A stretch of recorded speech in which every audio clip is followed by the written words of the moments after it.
down, but you weren't pretty much dominating by like that all the time.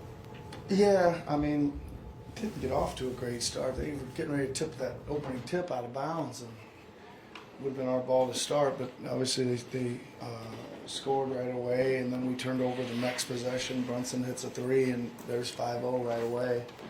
All right, so again, just two possessions to zero.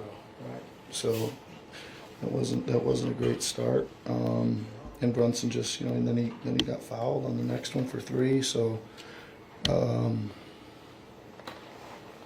just not good enough defense, I guess, to start. Yeah.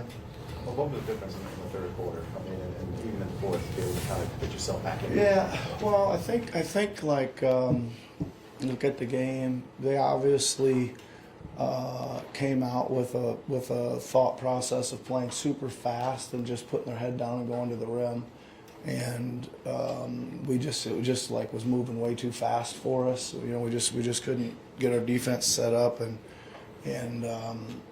we were a little bit late on the help. But when we got to the help, they were just kicking out, and we weren't very good on recovery. So they were either getting transition out of it to the rim or open three. So they kind of busted that thing open. Then I thought there was a segment where, again, a lot of hustle plays by them, a lot of offensive rebounds, etc. Then we had a huge segment of the game where we just like took care of all that stuff. Like we got our defense set up. When we did that, we started getting much better paint protection, much better shot contests on the threes, much better just physicality and rebounding, and then we just executed so much better for a stretch. There was a whole stretch of the first half.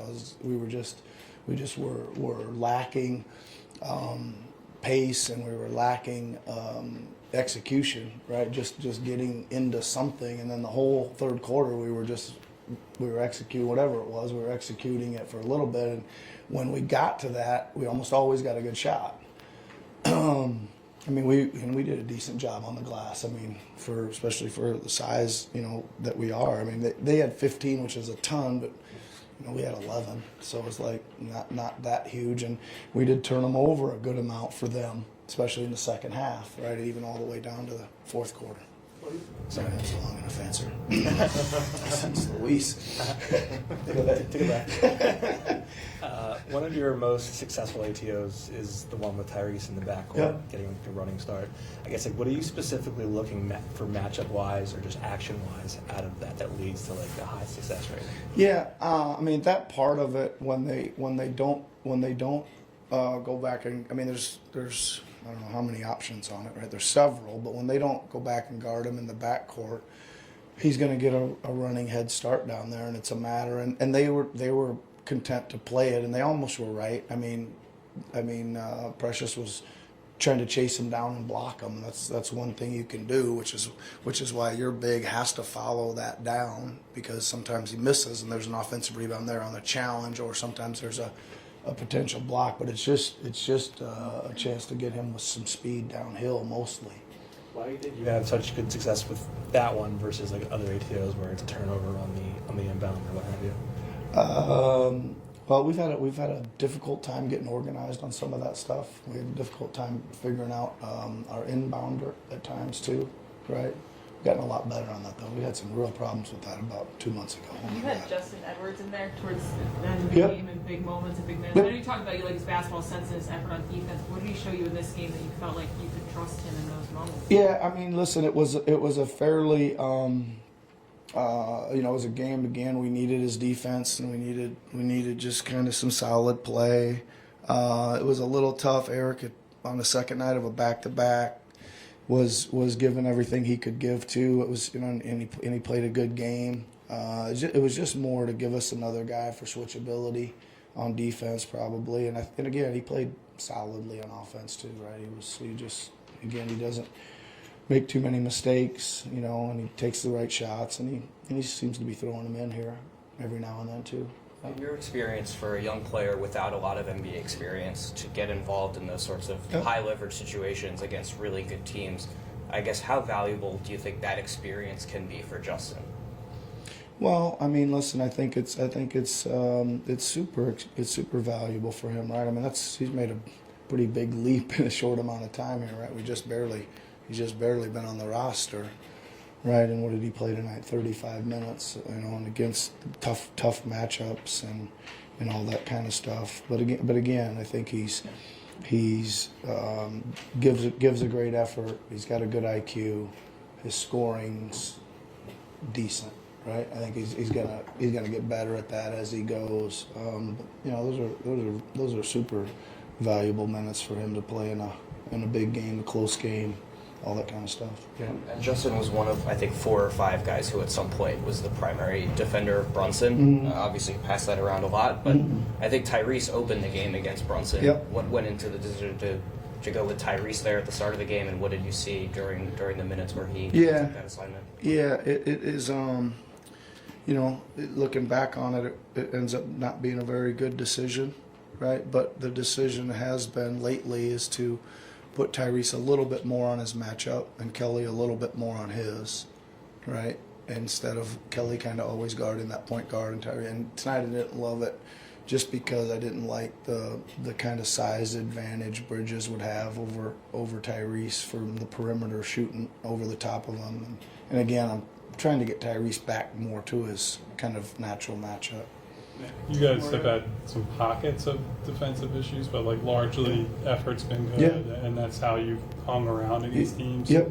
What do you think has allowed you guys to stay in the boat, so to speak, especially when on the other end you guys go through stretches where you can't make anything and it makes defense even harder? Yeah, I mean, listen, it gets really hard. Even like in the game last night, we couldn't have run better offense. Like we cut that thing down to like 6, and we had like 4 amazing possessions in a row with a wide open catch and shooting 3, and we went 0 for 4, right? Like, so in relation to them hanging through there, like I think it was a problem early in the year. Like we just weren't playing good enough offense or making enough shots that it was affecting a little bit our spirit, and I think we've just worked through that a little bit. And it's like, listen, I mean, you guys, it's not super easy to play against any NBA team when we're our rim protection was not really a rim protector guy out there, so you're having to do a bunch of kind of rim protect by committee, right? And again, that means there's a lot of moving pieces, right? So I do give them credit because I think they're battling and fighting, and one of the things we do like to do is try to get after the ball and deflect the ball, and we did that especially in the second half. What was it against 16 turnovers? They're a super low turnover team, and I think it was only 5 or 6 at the half. So to get them 11 times in the second half is pretty good. Again, though, we still need to keep improving on our defense. That's for sure. But I agree with you. You can't fault the effort of the youngsters last night, and you can't fault, I don't think, anybody's effort tonight. That's for sure. With or without Joel, I guess when you're watching film, how do you sort of compartmentalize like what is most important from a game basis and take that moving forward? Well, we are. I'm still spending a lot more time on us than I am our opponents. When your games are reeling off pretty fast and things like back-to-backs, et cetera, you're usually just putting game plans and showing personnel edits and all that kind of stuff. And I'm just trying to, again, get us to improve on what we're doing, do more of the good stuff, less of the stuff that we need to improve on. And I'm going to continue to do that because I think that is also part of, like, I'm just not, there's some times when you're playing a heavy game schedule that you kind of forget about it, but you just kind of got to prioritize your time to get ready for the opponent. And I think getting ourselves ready to play the way we want to play is more translating to what we're going to see, and I think it helps us improve. But with the part with Joel is we got to again make sure that we're doing all these things a little bit better, and then when we get him back in there, he certainly can help the rim protection, right? And things change a little bit. Again, there's not so much committee, there's not so many moving pieces, and that lets you guard a lot better. You're not flying from a long ways away to challenge threes. You're not constantly in closeouts having to sit down and try and guard because you've been off in the paint making a play and stuff. So hopefully this stuff improvement will be good when he gets back. Thanks, Coach. All right, thanks everybody.